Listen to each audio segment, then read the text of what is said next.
Olá, pessoal! Na nossa aula de hoje, a gente vai tentar entender aí a geografia da Bahia, um dos estados aí mais populosos de toda a Federação Brasileira e o estado mais populoso de todo o Nordeste do Brasil. Então vamos lá, vamos tentar entender um pouquinho a respeito dessa questão. Primeiro, pessoal, nós já fizemos uma afirmação aqui que a gente tem que esclarecer. Nós acabamos de dizer que o estado da Bahia é o estado mais populoso do Nordeste. E aí vem uma pergunta, professor, o que é um estado populoso? Nós temos um conceito, né, de populoso e povoado. Populoso é quando eu tenho uma grande população absoluta. E o que vem a ser uma população absoluta? É a quantidade efetiva de habitantes de uma dada localidade. O estado da Bahia é o estado mais populoso de todo o Nordeste e um dos mais populosos de todo o Brasil.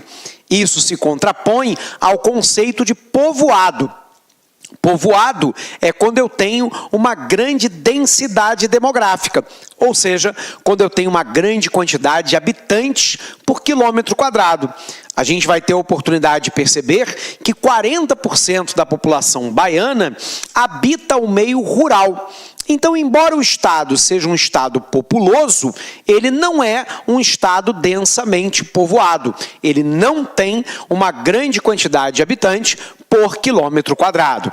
A gente vai perceber que o estado da Bahia é o estado que faz fronteira com o maior número de estados, né, do Brasil. Não somente estados da região Nordeste, mas também estados do Sudeste. A Bahia, por exemplo, faz fronteira, né, com Minas Gerais, e Minas Gerais é um dos estados mais ricos, mais populosos e mais desenvolvidos de todo o território nacional. A gente sabe, né, que essa diversidade, né, de fronteira com os estados e a fronteira com o estado de Minas Gerais, além de nós termos um estado muito populoso, vai dar características, né, econômicas, sociais e políticas de maior importância para o estado da Bahia, se comparado a outros estados da região Nordeste, embora, obviamente, não desmerecendo qualquer outro estado da federação, mas é apenas pelo fato, né, da sua dimensão geográfica, da sua população, o número de estados que ele faz fronteira imediata com a região sudeste, que é a área mais industrializada e desenvolvida do país. Coloca o estado da Bahia numa condição privilegiada, tudo bem, em relação a outros estados do Nordeste brasileiro. Então vamos lá, vamos tentar entender cada uma das características do estado. Vem comigo, pessoal. Então, a Bahia, como dissemos, é o estado mais populoso de toda a região Nordeste. Situa-se ao sul dessa região, fazendo fronteira com 8 estados. É o estado brasileiro que mais tem fronteira com outras unidades da federação. Faz fronteira com Alagoas, com Sergipe, Pernambuco, Piauí, Minas Gerais, Espírito Santo, Goiás e Tocantins. A gente sabe que se a gente pegar do leste em direção ao oeste, né, nós vamos encontrar na Bahia, primeiro, uma fronteira imediata com o Oceano Atlântico, e à medida que eu vou para o oeste, eu tenho então fronteira com estados como Goiás e como Tocantins. Aqui, o estado de Goiás e Tocantins, sobretudo Goiás, que vem aí sendo marcado, né, por uma forte capacidade de produção agropecuária. E, portanto, a Bahia é mercado consumidor, mas é também canal de exportação de outros estados que passam pelos portos da região. Bom, se nós já entendemos, então, o estado da Bahia como o estado mais populoso, que faz fronteira com o maior número de divisas e que faz fronteira lá, né, com Minas Gerais e com o Oceano Atlântico, né, nós podemos, então, dizer que a localização geográfica da Bahia é uma localização privilegiada, além de ser, obviamente, né, o berço da nação brasileira, né? É por lá que nós vamos ter a entrada massiva num primeiro momento, né, de portugueses e depois de negros trazidos como escravos da África para o nosso território. Portanto, a importância histórica, a importância econômica, né, e a importância... Então, essas características, né, marcantes do estado da Bahia lhe coloca numa condição privilegiada, sob o ponto de vista econômico, sob o ponto de vista populacional, sob o ponto de vista histórico. Para nós começarmos, então, a entender a Bahia, a gente vai começar tentando entender a condição climática, as características físicas do estado, beleza? Então vem comigo, vamos tentar entender isso aqui, né? Então nós estamos falando para você, pessoal, a respeito da geografia da Bahia, e nós vamos começar entendendo lá o clima. O clima predominante na Bahia é o clima tropical. Lembre-se você, né, que o clima tropical é aquele que se encontra, né, na zona intertropical. Portanto, entre o trópico de Câncer, no hemisfério norte, e o trópico de Capricórnio, no hemisfério sul. A Bahia está nessa zona intertropical. E como nós sabemos que os raios solares batem perpendicularmente à linha do Equador, e que a Bahia está mais próxima, né, da linha do Equador, nós vamos encontrar nesse clima, então, o quê, né? Primeiro, elevadas médias térmicas,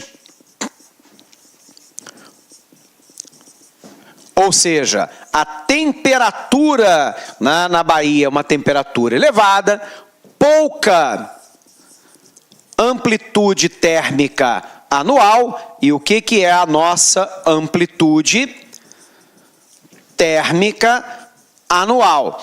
É a diferença entre a maior e a menor temperatura observada no ano. Então, via de regra, essa amplitude térmica é pequena. Via de regra, eu vou encontrar lá um verão chuvoso e um inverno relativamente seco. Nós vamos encontrar a presença, né, predominante de uma massa de ar chamada de massa tropical atlântica, que é uma massa quente e úmida. Nós vamos observar, então, nessa região, elevada média térmica, pouca amplitude térmica anual, variação entre a maior e a menor temperatura média observada no ano, um verão chuvoso e um inverno relativamente seco, a presença de uma MTA, uma massa tropical atlântica, que é uma massa quente e úmida, e isso vai dar as características climáticas predominantes do estado da Bahia. Bacana? Legal? Vamos revisar? Vem comigo, pessoal. Vamos apagar aqui as características de clima para a gente revisar a nossa primeira característica da geografia baiana. Então vamos lá. Quais são as características físicas, né? Então, eu tenho lá que o clima predominante é o clima tropical e, portanto, com temperatura média anual considerada elevada, varia entre 19 e 26 graus Celsius.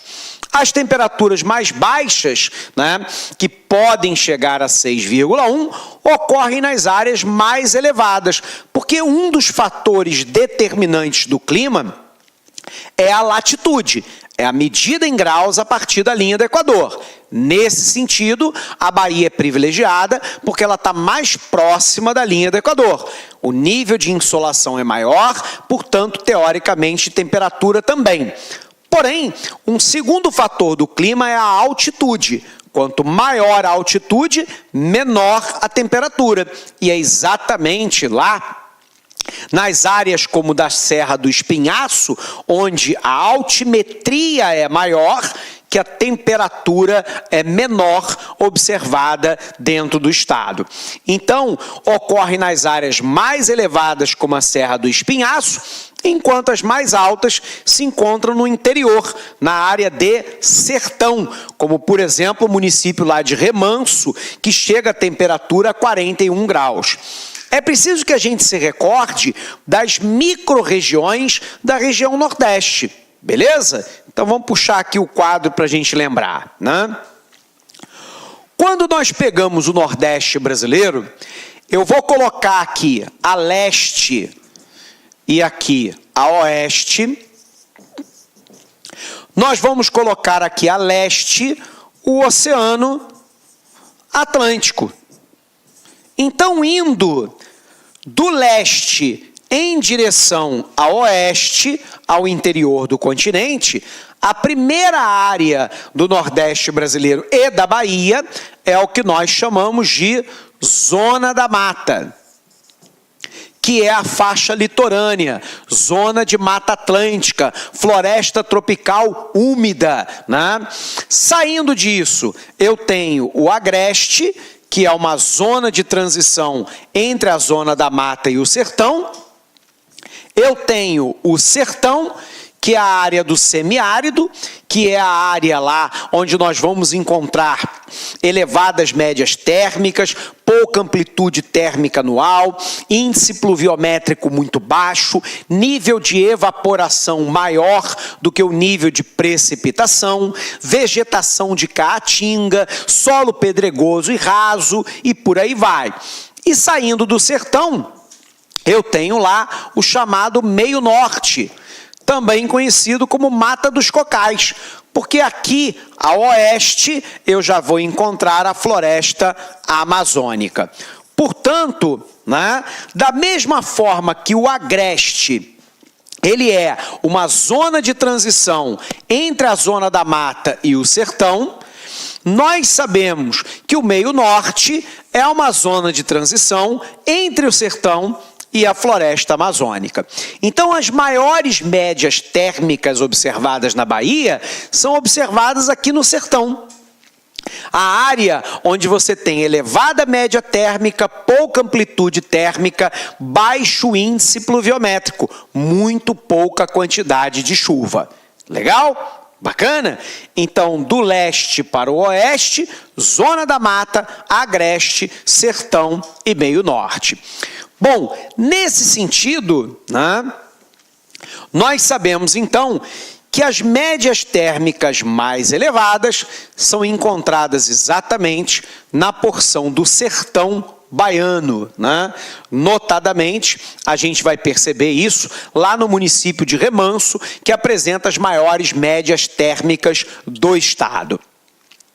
A média de precipitação varia de 363 milímetros, uma quantidade muito pequena de chuva encontrada no sertão, até 2.000 milímetros, que fica na planície costeira. Planície costeira, zona da mata, atuação imediata da massa tropical atlântica, que é uma massa quente, porém ela é úmida, ela vem carregada de umidade, né, do oceano. Então, no caso de Ilhéus, né, ela é a cidade mais úmida de todo o estado, com uma média, né, pluviométrica de 2.000 milímetros anuais. Quando eu vou para o interior, quando eu vou para o sertão, aliás, a palavra sertão para os portugueses significava interior, né? O índice pluviométrico chega a cair para 363 milímetros ao ano, né? Portanto, né, um percentual muito mais baixo do que Ilhéus. Eu preciso entender, então, a vegetação, né? E aí a gente vai perceber 3 conjuntos vegetativos na Bahia. Vamos colocar no quadro para você. Quando nós analisamos, pessoal, a vegetação, ela vai mais ou menos que acompanhar aquele mesmo roteiro que nós fizemos, do leste, Oceano Atlântico, em direção ao oeste, no sertão baiano. Então, o que eu vou ter, né? Na porção mais ao leste, nós vamos encontrar lá, né, a chamada planície costeira, também chamada de oceânica, onde nós vamos encontrar a floresta tropical úmida. Essa floresta tropical úmida tem quais características? Ela é latifoliada, as folhas são largas, ela é uma vegetação densa, com grande biodiversidade, portanto, um grande número de espécies animais e vegetais, e árvores altas. Então, o que eu tenho, né? Eu tenho lá que na planície costeira eu tenho uma floresta tropical úmida, uma floresta que nós chamamos de Mata Atlântica, porque ela margeava todo o Oceano Atlântico, do Rio Grande do Norte até o Rio Grande do Sul, passando pelo território baiano. Latifoliada, folha grande, folha larga, uma vegetação densa, uma árvore do lado da outra, com grande biodiversidade de espécies animais e vegetais e com árvores altas, porque aqui o índice pluviométrico é elevado e, portanto, não há competição, né, entre a vegetação pelo mesmo nicho de água presente no subsolo. Bom, mas à medida que eu saio da planície costeira e que eu vou para a área do interior, onde eu vou encontrar um índice pluviométrico menor, automaticamente a vegetação se adapta. E aí nós temos um segundo conjunto vegetativo, que é a presença do cerrado. Então vamos lá. Vamos tentar entender o cerrado.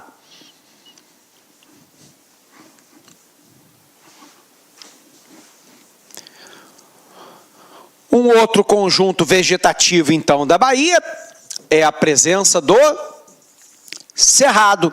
O que é o cerrado? Quais são as características, né? Primeiro, uma vegetação arbustiva arbórea. Nós vamos encontrar uma vegetação de casca grossa, raiz profunda,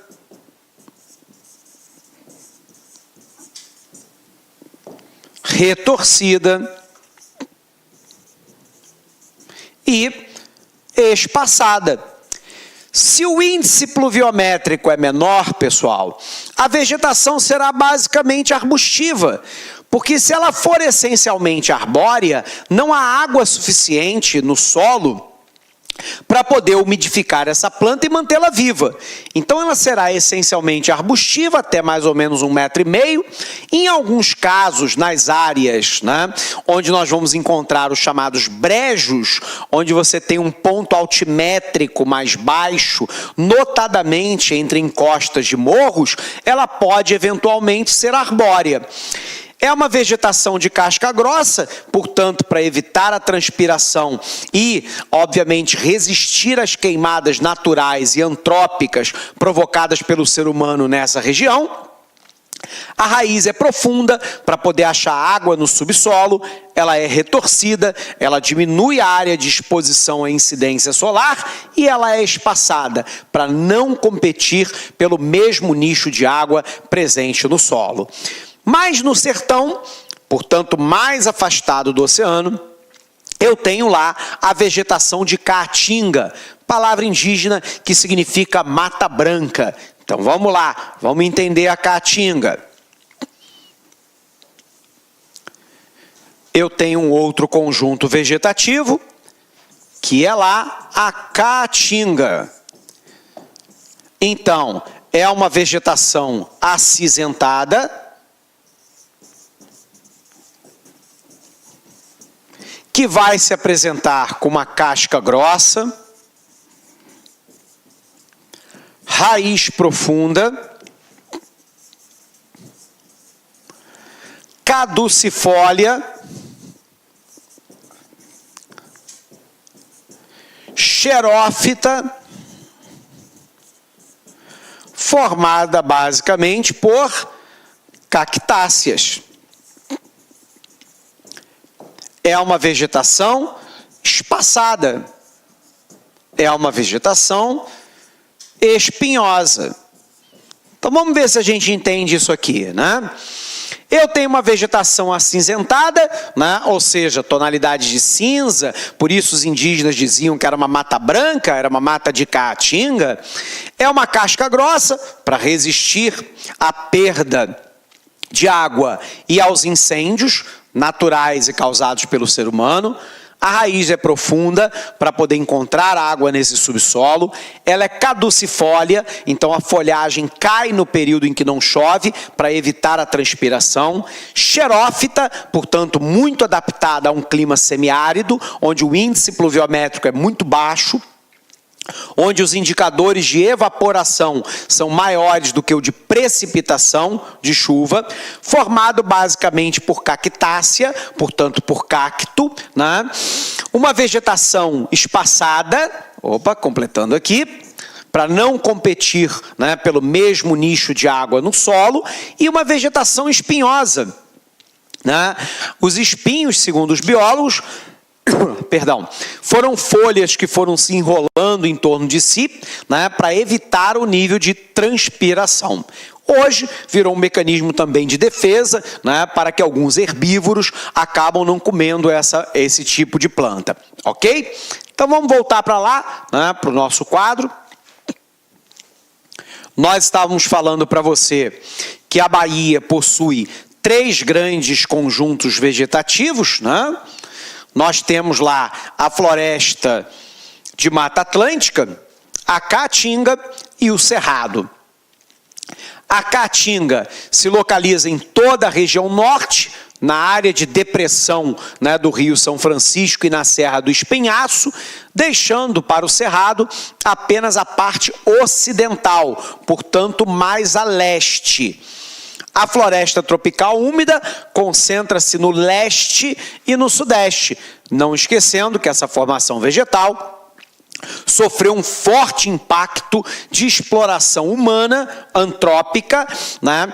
Primeiro com o ciclo do pau-brasil e depois com o crescimento das cidades e da industrialização. Ok? Então nós temos aí um conjunto vegetativo.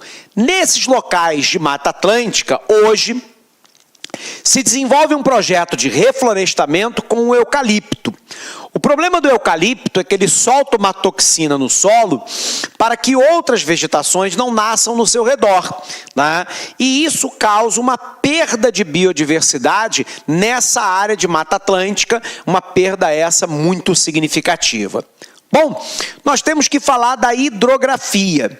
Sem dúvida alguma, a hidrografia baiana é formada por 2 conjuntos de rios, o que nós chamamos de rios permanentes e o que nós chamamos de rios intermitentes. Os rios intermitentes são aqueles que quando chove tem rio, quando não chove não tem rio.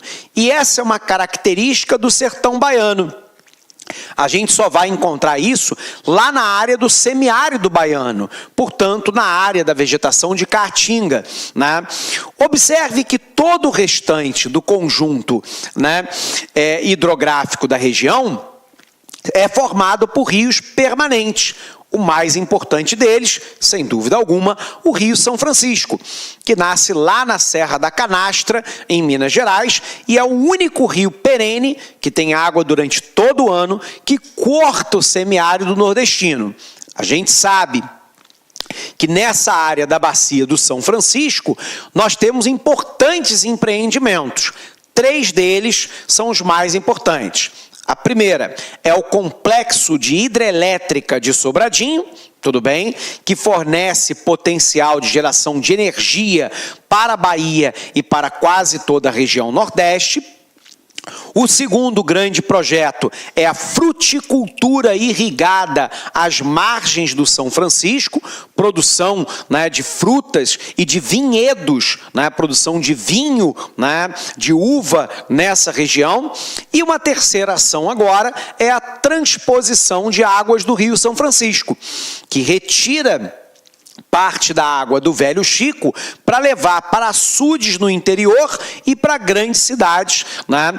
Inclusive chegando até a Paraíba.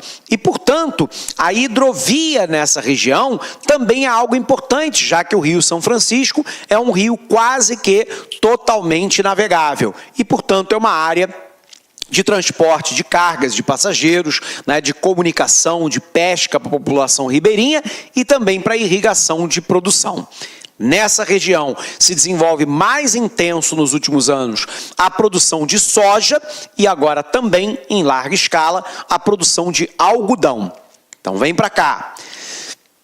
A hidrografia. Verifica-se na Bahia a existência de dois grandes grupos de rios. Um grupo que segue para o Atlântico são os rios chamados de exorreicos, que são rios que desaguam no mar, e o outro que segue para a bacia do São Francisco, formando uma grande bacia hidrográfica baiana. Quando nós olhamos aqueles que vão para o Oceano Atlântico, os mais importantes são o Vaza Barris, o Itapicuru, o Jacuíbe, o Paraguaçu, o Pardo, o próprio Rio Jequitinhonha, o Mucuri, o de Contas.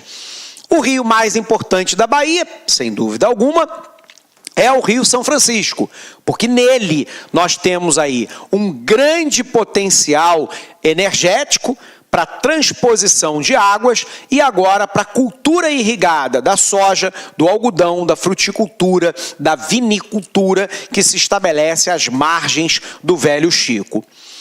Então, pessoal, em 1955... foi inaugurada lá a usina hidrelétrica de Paulo Afonso, né, faz parte lá daquele complexo próximo a Sobradinho, situada na Cachoeira Paulo Afonso, entre a Bahia e o estado de Alagoas. É a maior reserva de energia hidráulica, hidroelétrica de todo o estado, impulsionando a economia local quando da sua inauguração. Dos rios que seguem em direção ao São Francisco e ao Oceano Atlântico, ambos apresentam rios temporários, como, por exemplo, o Vaza Barris, o Itapicuru, né, o Saliltre, o Jacaré, dentre outros, que têm os seus cursos que são secos no período do verão.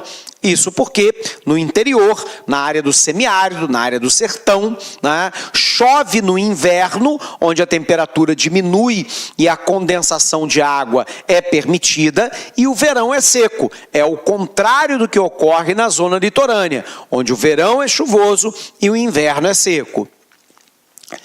A gente vai observar aqui a altimetria e a hidrografia, né, da região, né? Então, alguns rios aqui importantes, como o Rio Pardo, o Rio das Contas, o Paraguaçu, a bacia do Rio São Francisco, Rio Grande, Itapicuru, Vaza Barris. Lembrando, Itapicuru, Vaza Barris, né, são rios intermitentes, né? No período em que não chove, não temos rio nessa região. Importante na hidrografia do estado é que não devemos esquecer o Paraguaçu. Esse rio aqui, que muitas vezes é esquecido pela maioria, né, dos estudiosos, trata-se do maior rio genuinamente baiano. Ele nasce no Morro do Ouro, na Barra da Estiva, na Chapada Diamantina, e atravessa cidades como São Félix e Cachoeira, até desembocar na Baía de Todos os Santos, entre os municípios de Maragogipe e Sauabara. Esse rio tem um papel importante no abastecimento de água para várias cidades, inclusive da região metropolitana de Salvador. Portanto, aí, né, não devemos esquecer do Paraguaçu. Qual é o relevo dessa região? Primeiro, a gente precisa lembrar o que é relevo. Relevo são as formas da crosta terrestre. Nós já sabemos que nessa região nós vamos encontrar basicamente dois grandes conjuntos de relevo, né? Nós temos primeiro, né, a área de planície. Lembrando, planície é uma região mais ou menos plana, normalmente abaixo dos 300 metros de altitude, onde predomina o acúmulo de sedimentos inorgânicos, areia, pedra, cascalho, barro, né, argila, sedimentos orgânicos, né, animais mortos, fezes, flores, frutos, sementes, né, e por aí vai. Nós vamos observar que toda a faixa litorânea da Bahia é uma área de planície. É a planície do litoral, também chamada de planície atlântica. À medida que eu vou em direção ao oeste, ao interior do estado, nós vamos encontrar um relevo eminentemente planáltico. Planalto, região mais ou menos plana, normalmente acima de 300 metros de altitude, onde predomina a perda de sedimentos, né, de origem orgânica e inorgânica. E, eventualmente, nós vamos encontrar as chamadas depressões baianas, uma depressão relativa. O que é uma depressão relativa? É uma queda altimétrica entre dois planos quaisquer, que pode ser entre dois planaltos ou entre duas planícies. A área da Bahia é formada por parte do planalto nordestino, né? Então a gente vai poder perceber que a média altimétrica do estado é superior a 200 metros de altitude. Então o estado é eminentemente planáltico. Só a área litorânea é que nós vamos encontrar uma área de predominância de planície. Bacana? Vem para cá. Relevo baiano classifica-se lá pela grande diversidade e pela existência de dunas, planícies e um planalto localizado na parte sudeste, serras e a depressão do Vale do São Francisco, que corta o estado. Essa depressão, lembrando, é uma depressão relativa, porque ela está acima do nível do mar. Depressão absoluta o Brasil não tem, que é aquela que fica abaixo do nível do mar. O ponto mais elevado é a Serra do Barbado, com 2.033 metros de altitude. A maior parte do território, 80% do território baiano, tem altimetria acima de 200 metros. Então, o estado é classificado basicamente como um estado montanhoso. Observando-se a Bahia no sentido litoral para o interior, identificamos as seguintes unidades de relevo. Primeira unidade, planície litorânea, planície atlântica, né? A área do leste, fronteira com o Oceano Atlântico. Suas terras encontram-se abaixo dos 200 metros de altitude, apresentando pequenas elevações, morros e colinas, cujos solos são férteis, né? Ocorrem mais para o interior. Rebordo do Planalto, né? Estão situados a oeste, portanto, né, entrando para o interior dos morros e colinas. São terrenos bastante acidentados, separando naturalmente a planície litorânea da área do Planalto. Mais para o interior, Planalto ocupa a maior porção do estado, subdividindo-se em Planalto Sul Baiano, Espinhaço, Planalto Ocidental. Depressão do São Francisco, depressão são franciscana, área de relevo mais baixo em relação àqueles que estão à sua volta, acima do nível do mar, que abriga a maior parte do leito do Rio São Francisco. E aí nós temos da planície sedimentar, passando para a planície costeira, planalto litorâneo. No número 3, no 4, nós temos a chamada Diamantina, no 5, né, a do Espinhaço, no 6, a Chapada Ocidental e no 7, as depressões interplanáuticas. Esse é o relevo. À medida que eu saio do litoral, eu vou tendo um ponto altimétrico mais elevado em direção ao oeste do território baiano. Bom, precisamos então entender as características humanas, né, da Bahia. Pessoal, primeira grande questão, né? A população do estado da Bahia, como já dissemos, é a mais populosa, né? Nós estamos falando de 14 milhões de habitantes. Portanto, o estado é um estado populoso, embora não seja um estado povoado. Isso porque, a gente vai ver daqui a pouco, a grande parte da população mora na zona rural. Aproximadamente 40% da população da Bahia está na zona rural.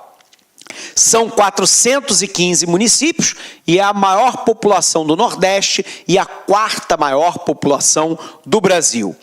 Densidade demográfica é a mesma coisa que habitante por quilômetro quadrado, né?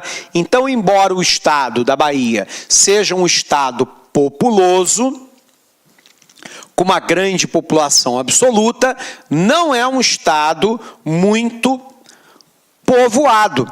Porque o conceito de povoado é a quantidade de habitantes por quilômetro quadrado. Como a quantidade é de 22 habitantes por quilômetro quadrado, está mais ou menos aí na média brasileira. Tudo bem? A composição demográfica da população é interessante. Nós temos lá aproximadamente 60% da população que mora na área urbana, enquanto que aproximadamente 40% da população mora no meio rural. E aí uma outra questão importante. O estado da Bahia é o estado que tem a maior parte da sua população na área rural e não na área urbana. As mulheres representam a maioria, 50,6%, né, são mulheres. E aproximadamente 49% da população é do sexo masculino. A gente observa que a maioria da população é considerada uma população jovem, entre 20 e 59 anos de idade. Lembre-se da classificação do IBGE. A população de 0 a 19 é uma população jovem, de 20 a 59 uma população adulta e de 60 anos ou mais é uma população idosa. A gente está chamando aqui de população jovem, mas é porque a população não é formada majoritariamente por idosos. Mas essa população, na realidade, a classificação correta seria uma população majoritariamente adulta e não uma população majoritariamente idosa, que seria com 60 anos ou mais. Lembrando apenas que na classificação oficial do IBGE, 0 a 19 jovem, 20 a 59 adulto, 60 anos ou mais idosos. A grande maioria da população da Bahia é formada por afrodescendentes. Lembrando que afrodescendente é todo aquele que tem, né, no seu tronco originário familiar, né, membros do grupo étnico negro trazido da África, né? Então nós vamos perceber que a imensa maioria é de afrodescendente. Segundo dados aí do IBGE, 63,4% da população se identifica como parda. 15,7% se identifica como preta, né?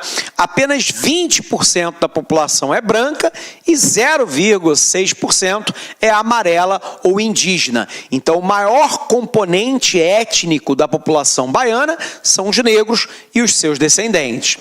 Como é que funciona, pessoal, a economia da Bahia, né? A composição da economia do estado tem como base o setor agrícola, industrial e de turismo. Esse setor agrícola, inclusive nós já falamos, né? Uma maior relevância no cenário atual do plantio de algodão e de soja, além de vinicultura, produção de uva e vinho, fruticultura irrigada, todos esses ao longo, né, da bacia do São Francisco.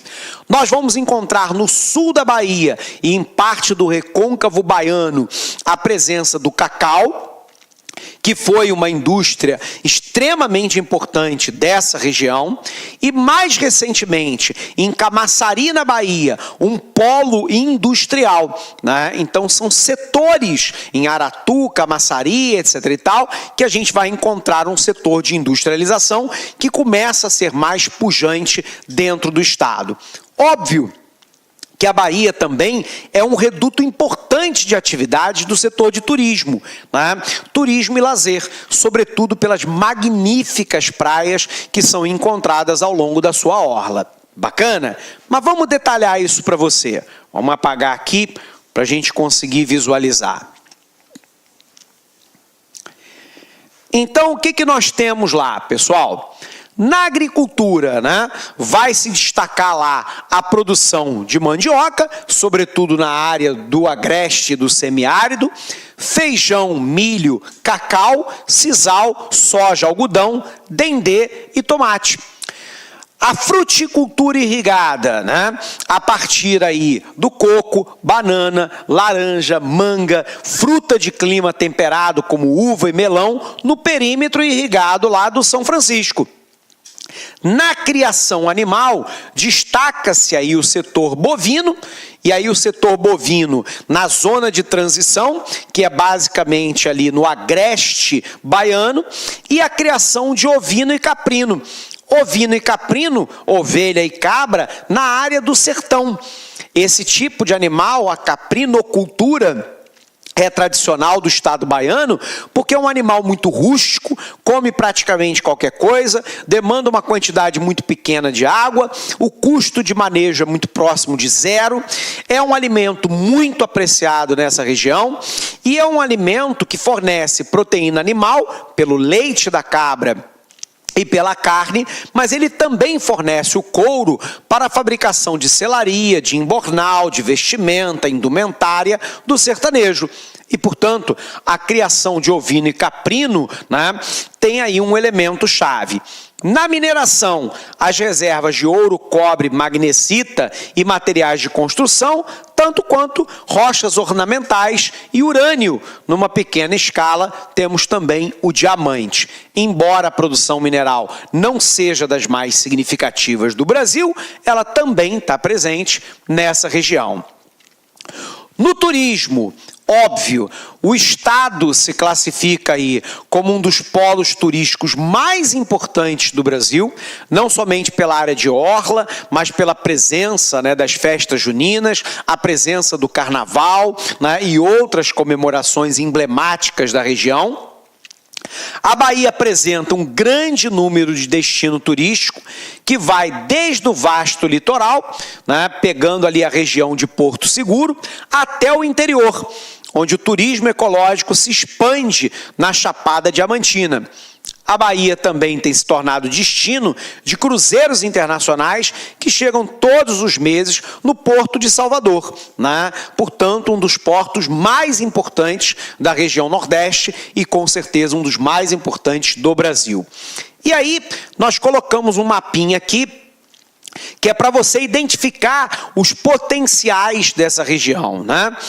Costa das Baleias, Costa do Descobrimento na área do sul e do sudeste baiano, Chapada Diamantina com destino ecológico, o mesmo nos caminhos para o oeste, e aqui a Costa do Cacau, Recôncavo Baiano, Dendê, a Baía de Todos os Santos, Costa dos Coqueiros e os Lagos do São Francisco. Portanto, destino turístico nessa região é o que não falta. No setor industrial, né, ganha importância as indústrias químicas e petroquímicas do polo petroquímico de Camaçari, na Bahia, que nos últimos anos atraiu inclusive um polo metal mecânico. A nova fábrica da Ford foi exatamente para essa região. Então, o polo petroquímico de Camaçari é importante. O Compec, que é o Complexo Industrial de Aratu, né, a CIA, né, e o Centro Industrial, né, de Subaé, e o CIS, né, o Complexo Industrial de Feira de Santana, na Bahia, vão dando novas características para a economia baiana. Lembrando que o Brasil vive um momento que nós chamamos de desconcentração espacial relativa das atividades econômicas. As atividades consideradas, abre aspas, de baixa tecnologia, como calçado, tecido, couro, eletroeletrônico, metal mecânico, automobilístico, autopeças, tudo isso tem saído da região Centro-Sul e indo para a Amazônia, para o Nordeste, para o Centro-Oeste. Um destino privilegiado tem sido exatamente o Polo Petroquímico de Camaçari, o Complexo Industrial de Aratu, o de Subaé e o de Feira de Santana, na Bahia. Então vamos detalhar isso para você, né? No Copec, né, ocupa uma área de 233 mil quilômetros quadrados, de 233 quilômetros quadrados, na região metropolitana de Salvador, formado por uma centena de empresas que ocupam a área de produção em 2 áreas especializadas para o fornecimento de serviço às usinas. Os principais produtos são derivados lá da química fina, a petroquímica, termoplástico, metalurgia, fertilizante, celulose, cervejaria e serviços industriais. O importante aqui, o polo petroquímico de Camaçari, ele começou as suas operações em 78. Foi o primeiro polo petroquímico do país, né? É o maior complexo integrado do hemisfério sul. O polo tem mais de 90 empresas químicas e petroquímicas, cobrindo lá desde o setor automotivo, a celulose, metalurgia do cobre, têxtil e por aí vai. Com a atração de novos empreendimentos para a Bahia, Camaçari experimenta um novo ciclo de expansão, gerando mais oportunidades de emprego e renda. A nova fábrica da Ford em Camaçari, na Bahia, a fábrica da Grandene, produtora, né, de calçados, são exemplos dessa expansão.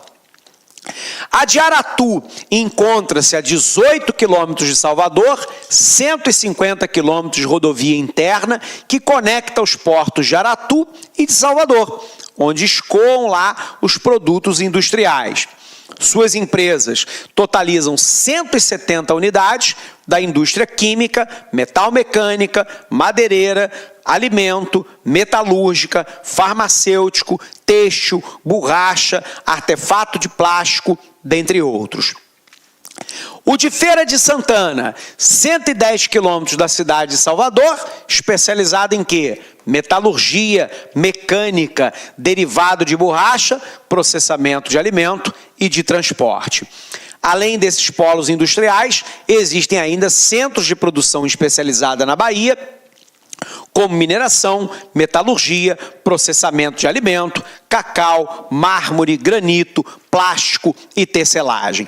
Então, a característica econômica do Estado, ela começa a sair do setor primário, que marca o início das atividades, com a extração do pau-brasil, depois com o Nordeste açucareiro, plantação de cana-de-açúcar, depois com o ciclo do cacau, uma agricultura e pecuária de subsistência no Agreste e no meio-norte, para se tornar cada vez mais uma indústria, portanto, uma atividade do setor secundário, e agora também do setor terciário, com a área de turismo, comércio e turismo. O turismo gera 88 mil empregos diretos, 490 mil colocações nos últimos anos. O complexo industrial de Feira de Santana vem evoluindo nos últimos 5 anos, passando a abrigar cada vez mais indústrias, como cervejaria e a indústria de pneus, da Pirelli, e multinacionais importantes, como a Nestlé. Para que tudo isso funcione, nós precisamos de uma rede de transportes. E aí a Bahia tem alguns dos mais importantes portos do Nordeste brasileiro e do Brasil. Dentre eles, obviamente, o porto lá de Salvador, mas nós temos outros, né? Então a Bahia é o 6º estado brasileiro em riqueza, realizando mais da metade das exportações do Nordeste. Existem importantes portos marítimos no estado da Bahia, localizado basicamente na área petroquímica. O Porto de Salvador, na Baía de Todos os Santos, tem a capacidade para até 2.400.000 toneladas de carga ano, o que lhe coloca como um dos portos mais ativos do Brasil, junto com o Porto de Belém, no Pará, mas aí o Porto de Itaqui, no Maranhão, do Rio de Janeiro e de Santos, né, e outros portos na região sul do país. O Porto de Aratu, localizado também na Baía de Todos os Santos, no município lá de Candeias, tem 1.522.000 toneladas de carga líquida transportada por ano, 1.434.000 toneladas de carga sólida e 430.000 toneladas de produtos gaseificados do polo industrial, né, de Aratu e também de Camaçari. vem se tornando ainda mais importante com o desenvolvimento do polo de Camaçari, um polo petroquímico, já dissemos, dos mais importantes, que vem atraindo um número cada vez maior de empresas para essa região. Mas nós temos também o Porto de Ilhéus, né, no sul do estado, que é uma área basicamente especializada no carregamento de combustível líquido. E aí, sobretudo, né, do processo de refino, né, de petróleo nessa região, portanto, óleo cru, né, mas também óleo diesel, óleo lubrificante, gasolina e querosene de aviação. Tudo bem? Já teve um importante papel nas exportações do estado. É importante lembrar que o importante porto fluvial está localizado no norte do estado, que é o porto de Juazeiro, ao longo do Rio São Francisco. A gente falou aqui, o Rio São Francisco é quase totalmente navegável, só não é totalmente navegável porque eu tenho a construção de usinas hidrelétricas como Paulo Afonso, Sobradinho 1, Sobradinho 2, que muitas vezes não tem eclusas, né, e não permite a navegabilidade plena do rio. Porém, né, esse porto fluvial, né, é um porto importante dessa região. Na Bahia está localizado parte de uma importante hidrovia brasileira, que é a hidrovia do São Francisco, que vai ligar lá o porto de Juazeiro, na cidade baiana de Juazeiro, até a cidade mineira de Pirapora. Ele equivale a uma distância aí de Salvador a Brasília, portanto, uma distância muito grande de navegação fluvial, para escoamento fundamentalmente de produção. E aí aquela produção que nós falávamos lá atrás, né? De soja, mas também de algodão, de frutas cítricas, agora de vinicultura, né? Parte disso é escoado pela essa hidrovia. Essa hidrovia, portanto, é o principal canal de ligação, né, hidroviário entre o Nordeste e a região Centro-Sul do nosso país. Finalmente, aí, as rodovias. O Brasil tem, né, uma malha basicamente rodoviária. Você se recorda que a rodovia, o sistema rodoviário, não é dos mais adequados para um país de dimensões continentais como o Brasil. É um sistema caro, porque ele utiliza um hidrocarboneto fóssil caro, que é o petróleo. Ele é poluente, ele tem baixa capacidade de carga, ele tem manutenção muito cara, ele é mais sujeito a acidentes, é uma modalidade lenta.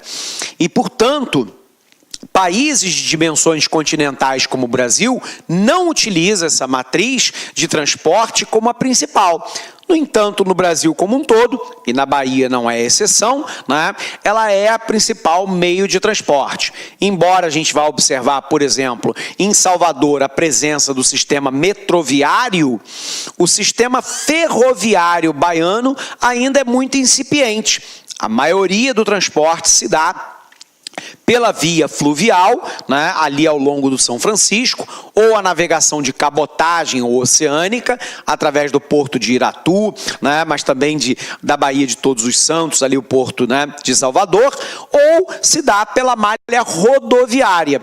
E nesse sentido, a gente sabe que isso é um erro, porque a malha rodoviária ela acaba agregando valor no sentido negativo da palavra ao preço do produto final, porque é uma matriz de transporte cara, né? Então os transportes baianos estão fortemente concentrados em rodovias.